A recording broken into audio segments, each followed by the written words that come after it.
Okay, my WinMerge window is now running, so I will go back to the directory view for our laboratories, and our handout indicates that we need to basically compare the entire projects of Lab 13 and Lab 14.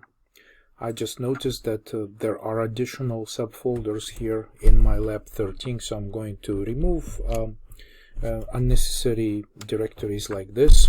Just basically select them, press Shift Delete to delete them.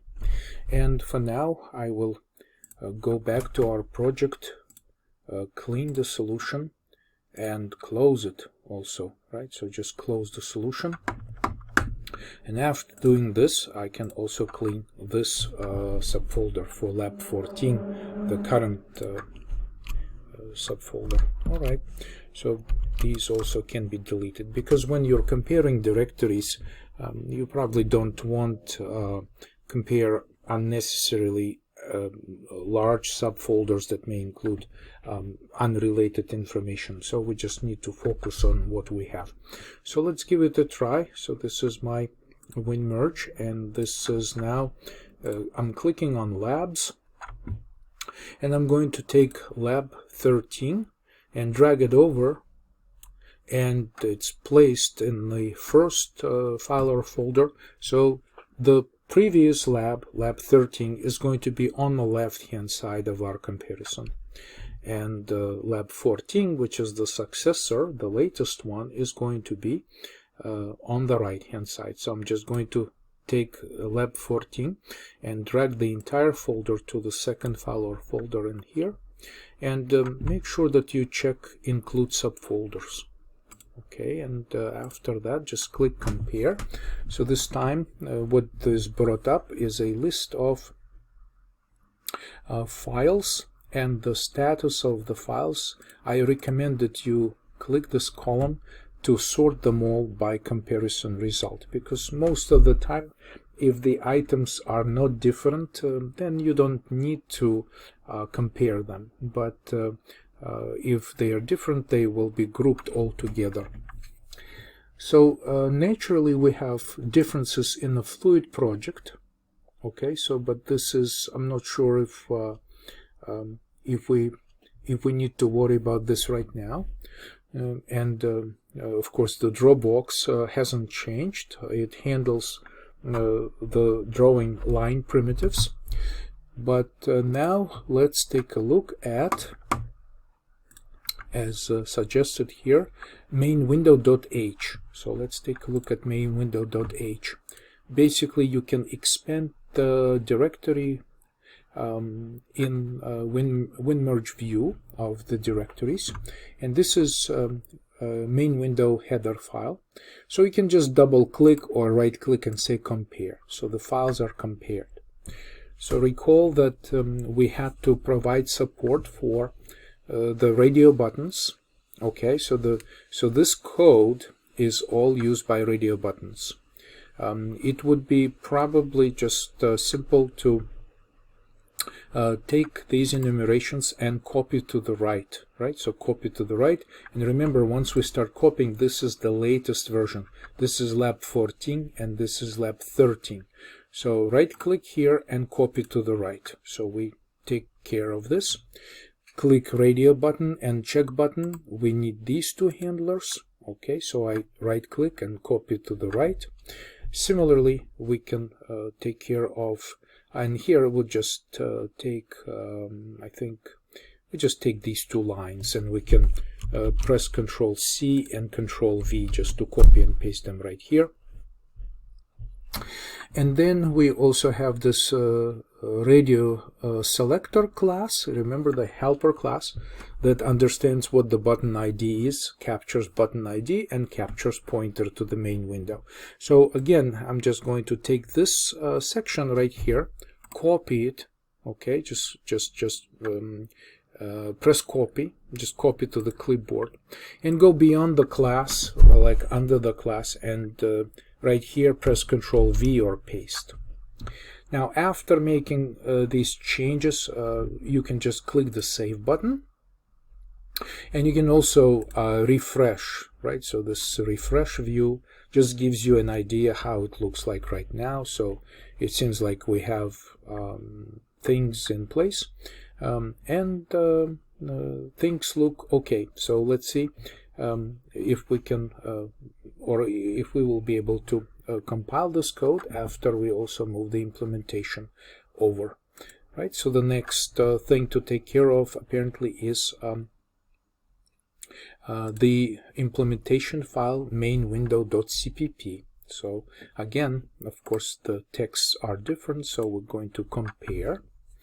Okay, and so the list of, we have so far we have main window in the latest lab 14, which only takes care of window closing. So it's safe to move all of this code, I suppose, to the right. So essentially, click in this section and copy to right. Okay, so it copies the entire thing. So this way we bring it over and it looks reasonable. So window closing callback, there's a little bit like a static here. It doesn't have to change at all. And everything below right here, I see that this is all is handling radio button clicks or selections and the checkbox. Okay, so again, in this lower portion of this comparison, we can just right click and copy to right. Okay, so copy to the right side from left to right, because this is the old code, this is the new code, and we're also going to need this, I suppose. All right, so we can copy to right. The currently it's using assertion, so it's bringing this header and IO stream as well. So this is fine. And this is lab 14. We can just fix the heading here. And of course the handout suggests that this is the new title for it. So we'll just copy and paste this just to keep it consistent. Now we can save our changes. Click the save button or press Ctrl S. I have a habit of pressing Ctrl S all the time. And you can refresh the view if you want, but we're done. I think all the changes have been brought over, so I can't really see anything new. And it's time now to reopen this